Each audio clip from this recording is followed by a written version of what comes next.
For the Kabbalist, Tiferet is the place to be. Tiferet in the centre of the Yetziratic tree. And the Hebrew word means simultaneously truth and beauty. And this isn't just passing truth, it's deep, profound truth. This is the place where we come to ourselves and know that we are important, that we are significant, that our relationship with the divine and the planet is something that we need to nurture and take care of. Negative Tiferet is pride, which is, I don't have to do that, I don't have to take care of this, I don't have to do that, other people should look after me. But positive Tiferet, you can tell it very easily, Tiferet doesn't get outraged, it doesn't get offended, and it doesn't blame. So when we're in the blame game, or we're throwing around offence or taking offence, then we are not in Tiferet, we are in Yesod. It may feel like we are righteous, but righteousness is not a Tiferet aspect. Now, there is such a thing as holy anger and holy righteousness, and those will come from Tiferet up into the soul, Hesed, loving kindness, and Gevurah, discernment and judgment. But these are a much wider kind of aspect of, not condemnation, because holy anger would not hurt a thing. Righteous anger would quite often take revenge. These things are very, very subtle, but they're incredibly important. And it's also important to know that Tiferet is known also as the kingdom of heaven. Jesus refers to this all through the Gospels, of course, primarily in the Gospel of Matthew. And Tiferet here on Jacob's ladder is the centre of Yetzirah, but it's at the base of Beriah, the world of spirit or heaven. So the Malkut of Beriah is the Tiferet of Yetzirah, which is the kingdom of heaven. Next stage up is the Malkut of Atzilut, which is the kingdom of God. And actually you can understand the Gospels quite a lot better when you understand this kind of thing. Was Jesus a Kabbalist? I don't know, but the people who wrote down the Gospels certainly knew a fair amount of Kabbalah. So I would imagine that this is the mystical oral tradition, which was the basis for what is known as Q, the underlying text, possibly an oral text, possibly a written one, which is the foundation of the three synoptic Gospels. So if you're going to be in Tiferet, you have to walk up the path of honesty, because as children, we are happily going up and down that path because we know about perennial truths. We know about what Terry Pratchett calls lies to children. We know that even though Father Christmas may not physically exist, the story about Father Christmas is a perennial story about generosity and about kindness and about the fact that gifts can come from nowhere. It's actually a story about grace. The original St. Nicholas looked after poor young women and gave them dowries. So the legend goes on from that. However, we know from Tiferet that there are greater truths than the one we are told from Yesod. The Yesodic truths are very important too. They're things like look right, look left, look right before you cross the road, which of course only works in countries where you drive on the left-hand side. You've got to change your Yesod when you go abroad. And that can be quite difficult because you have to get up into Tiferet, because Tiferet is the only aspect that deals with free will and conscious choice and new things. So to stimulate our Tiferet, to learn about it, we need to do new things, things that may frighten us and wake us up.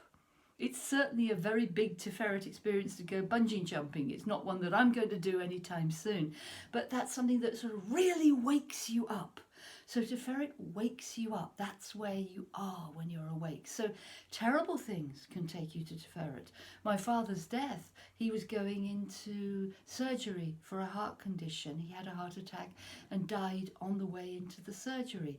And you'd think, well, there's nothing beautiful about that. It's true that her father died, but there's nothing beautiful. But actually, in a way, there was, because you could see that his life was fulfilled.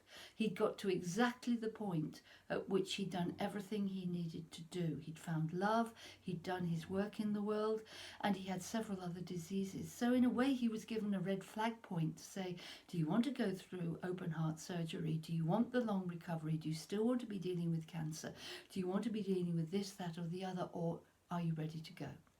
And it was quite clear to me at home when my stepmother phoned to say, your father's had a heart attack on the way into surgery, that I shouldn't go. She wanted me to jump into the car and go straight to the hospital, but I went to Tiferet, came to myself, sat in contemplation and prayer and said, what is the right thing?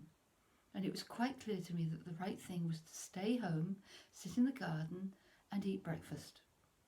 And that could sound terribly cruel or unkind to my stepmother, but I knew from Tiferet that that was right. 15 minutes later, she called me back and said that my father had died. So the rest of that day, I had a client to see. I couldn't cancel her. This was in the days before mobile phones. So she was coming from quite a distance. So I had a client to see for therapy. I had to tell my mother. I had to find my brother who was away on holiday. And again, no mobile phones and no internet. So not so easy to find him. I also had to go to the hospital, make sure that my stepmother was okay. So I had a really big and complicated day before me. And if I had jumped from Yesod and got in the car and gone straight to the hospital, I wouldn't have had the breakfast. Oh yes, I could have got something from the hospital shop, but bet you I wouldn't have. And I've had to have gone through all the strange ramifications unprepared.